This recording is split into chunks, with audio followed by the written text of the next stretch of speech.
Hello there. What is going on, everyone? We are talking about Star Wars Legion Battle Forces today. Battle Forces we may see for the Separatists in Star Wars Legions, the Clone Wars factions of the Separatist, or otherwise known as the CIS. But yeah, we're going to be talking about these guys today because Battle Forces are getting closer, and I've been doing these videos for all of the different factions. I've done Rebels, Empire, and also the Republic. It's time to talk about the Separatist battle forces that we may see show up, and we'll also talk a little bit about what battle forces actually are and what we know. And there's certain things that we don't know as well, and but we'll talk a little bit more about what we do know. If you guys are new here to the channel, make sure you enter to win that huge $70 Amazon gift card giveaway for a Shadow Collective core box. That is running until June when the Shadow Collective come out. I'll be announcing the winner towards the end of one of my videos, probably within a week of the Shadow Core's release date. I know a lot of people have been asking me when the winner is. That's when we'll do that. And if you don't win, don't worry, because we'll be doing another giveaway right afterwards. So we do giveaways all the time. We have one going on in Discord right now, and that's a whole separate one. And I also have some on Patreon. So I do giveaways all over the place. Sometimes they're promos, sometimes they're gift cards. Sometimes we have a painting contest going on in the Discord right now. If you're not a member of the C5 Discord, there's links in the description below, and that stands for Crabbok's community of casual and competitive. Conundrum. I don't know. I forget all of the C words. I when I named it, I had 5 C words. I can't remember any of them except for that it's got my name in there too. So anyway, if you want to join, check it out. And if you want to enter to win that big giveaway, all you have to do is be a subscriber and leave a comment on this or one of my videos. And maybe I'll do a contest to rename the Discord at some point, because like if I can't remember the name of my own Discord, then I probably need to think about coming up with a new that sounds like an idea. That sounds like an idea. But before I get too far off topic, I want to jump into this video. And before I do that, I want to thank our sponsor, Luxury Playstyle. Amazing tokens for Legion. If you guys haven't seen these tokens yet, they are absolutely fantastic. There's different tokens for whether you were looking for order tokens or actual game tokens to go on the board. We've got damage, the suppression, dodge, aim, standby, surge, and of course the order tokens are absolutely fantastic. They come in 2 different varieties, the blue and the red. I'm a little bit more partial to the red myself, but that's probably because my Darth Maul fandom kind of kicking up into overdrive. But they're all double-sided. They're absolutely spectacular. They're going to make you want to play the game even more, having amazing tokens like these. So check them out over at luxuryplaystyle.com. If you use code CrabbokVIP, you are going to save 15%. So definitely check them out. And you also get a free Crabbok token if you use that code as well. It's a lightsaber nunchuck token. It's pretty much the best token out there.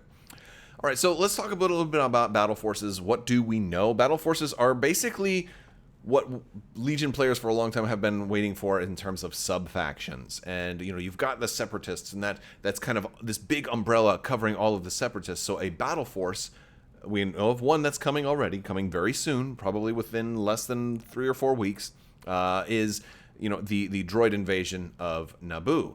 Is going to be the first battle force. And in this case, it's just a smaller subset. It's basically new rules with a couple of command cards that are going to be specific to that battle force. That are going to say, hey, you can build a more restricted list of only units that are seen in Episode 1, right? For example, we don't know 100% of the units that are going to be available in the, but we do know certain things, like they can change the list building rules. Like they've said that you can have up to 8 core, but if you want to have even more than 6 B1 battle droids in one list, this is the play. This is your chance, right? And so that's going to go. So they can change the list of what's required, and several of them are doing that. But they can also be restrictive in what you can take. Like you won't be able to take B2 super battle droids since they weren't at the Battle of Naboo.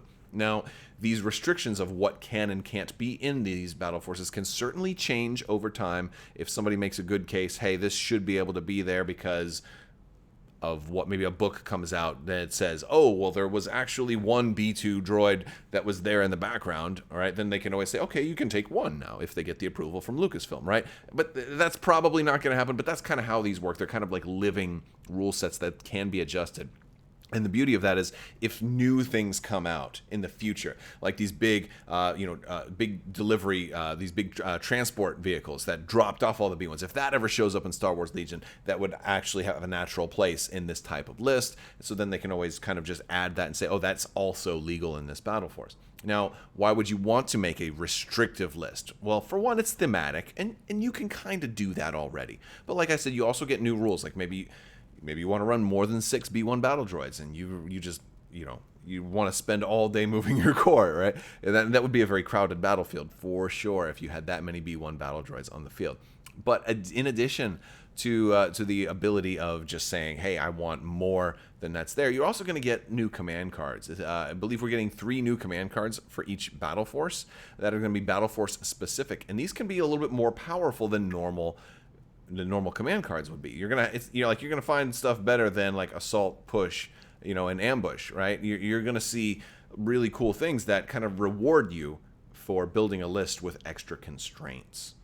And so that's the way that these battle forces are going to be. Now, all the rules and the guidelines and even the command cards are going to be released via a PDF, a free document that you can print and play at home. However, there will at some point be a physical release where you can get these as well. So that's something that is coming eventually, but we don't have a timeline on when that is going to be coming out. So that is all coming in the future. All right, so in addition to the droid invasion, this is the only one that we know of currently for Separatists, but I want to talk about some other options of other battle forces that they may be able to do, because there's a lot of stuff that just screams Separatist as a whole, like we kind of see them as a united army for a while, but there are certain things, and if we kind of think of the original term that they were thrown around, originally there was talked about sub-factions. And if you think about sub-factions, I think the Separatists, at first glance, it seems like, well, they're all droids and they were all kind of clumped together, but they weren't always. And if we think about Episode 2, when we had like all that meeting, that round table meeting with Dooku, kind of trying to get everybody to sign this treaty, that was a big kind of a point where we can kind of see the different sub-factions all coming together. And of course, it was on Geonosis, and I think the Geonosians are a fantastic option of somebody that could be in a Separatist army, but also could certainly function as their own battle force. Geonosians fought kind of on their own multiple times. You see Geonosians doing a lot of ground combat, and they also had ships too. They have fighter ships that are featured in Star Wars X-Wing, but the Geonosians are seen not only in Episode 2, but they're also seen in the Clone Wars in multiple episodes. They're also seen in even Star Wars Rebels. And so there's a lot of different options that you can do with Geonosians, whether you want to do any of the their machinery or their jetpack. Well, not really jetpack, they have wings. And so they, great candidates for the jump keyword. They have those guns that kind of shoot that weird, almost kind of like biological shot. It's like a weird, like a bubble gun kind of thing. They have that aspect going on. They have the big queen, so you have natural leaders, and they have not only the queen, but they have the big Geonosian who is signing the treaty with Dooku. But then there's also like a darker arc. If you look into like Star Wars Rebels and like the aftermath, you have these Geonosian kind of hybrid zombie like things. So there's a lot of interesting options they could do for Geonosians, and I think there could be enough to fill up a whole battle force that's basically a Geonosis battle force. There is an interesting question, though, and the interesting question is if they do Jango Fett.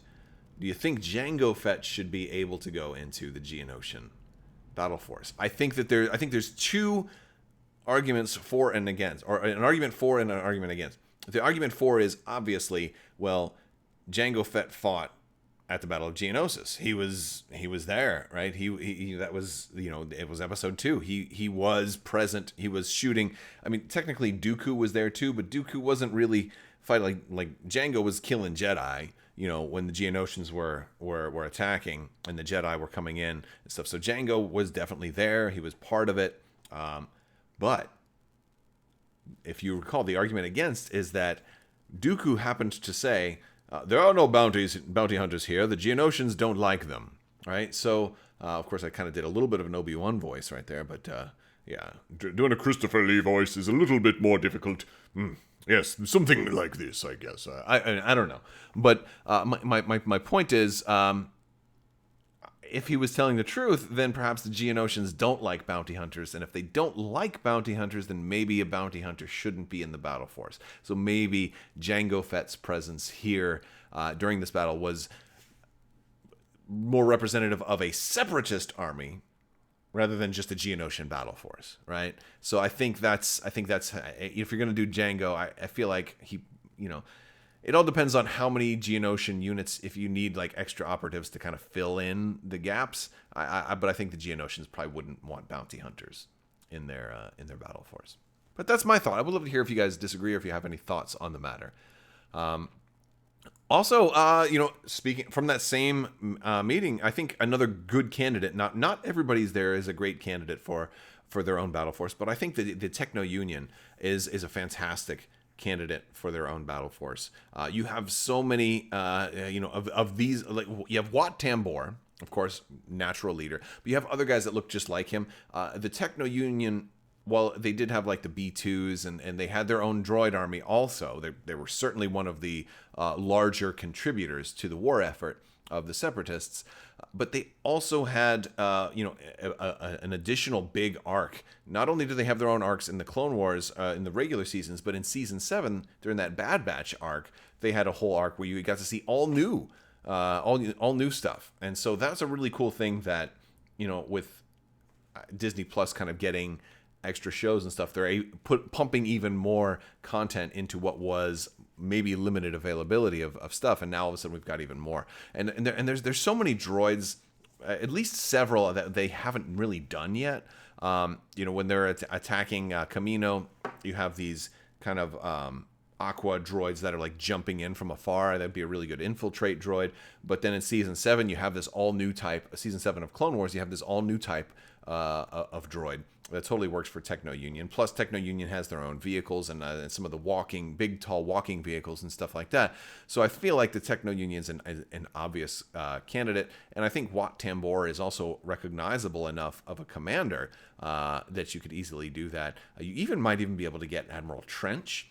Since he was working with them, I feel like, since he was kind of rebuilt with droid parts, I think you might be able to swing Admiral Trench as an alternate commander for a Techno Union battle force. Plus, Trench would be just a good... Plus, anything that's Techno Union specific would probably also fit within the wider army. And I think that's...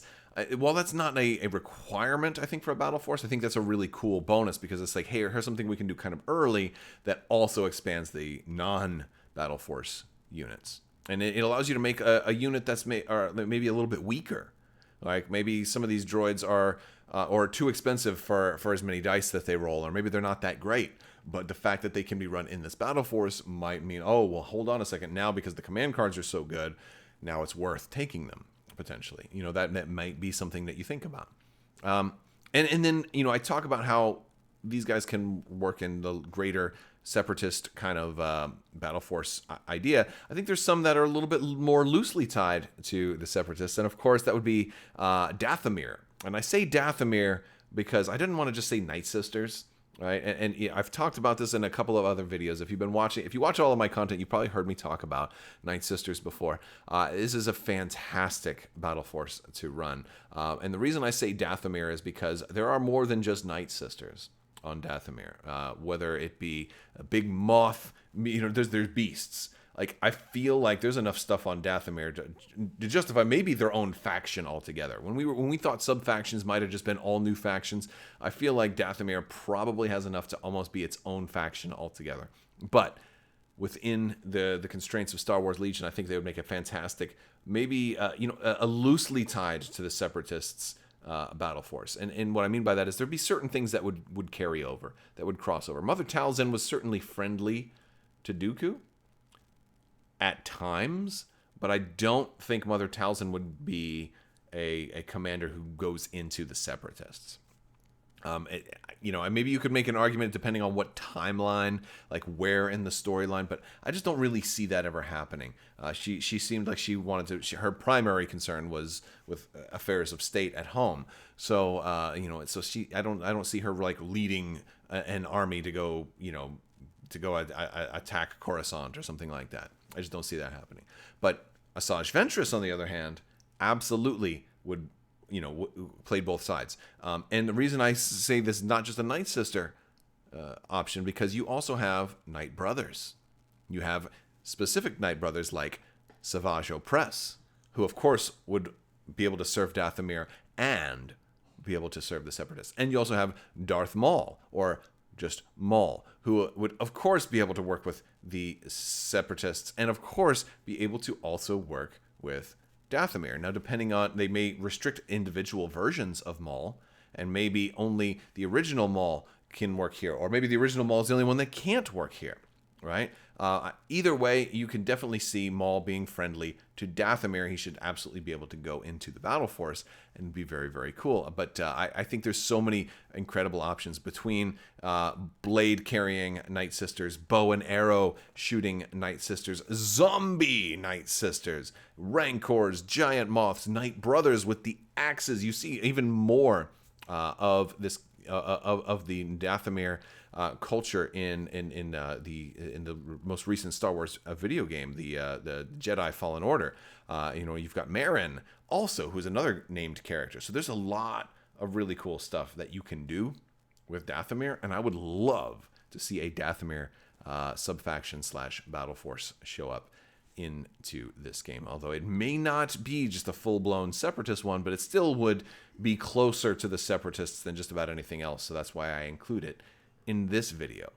But I want to hear from you guys. What battle forces do you want to see that are kind of fall under that Separatist umbrella? Or just let me know what other battle forces you want to see, period. I mean, it's always a fun one. It's a great discussion to have.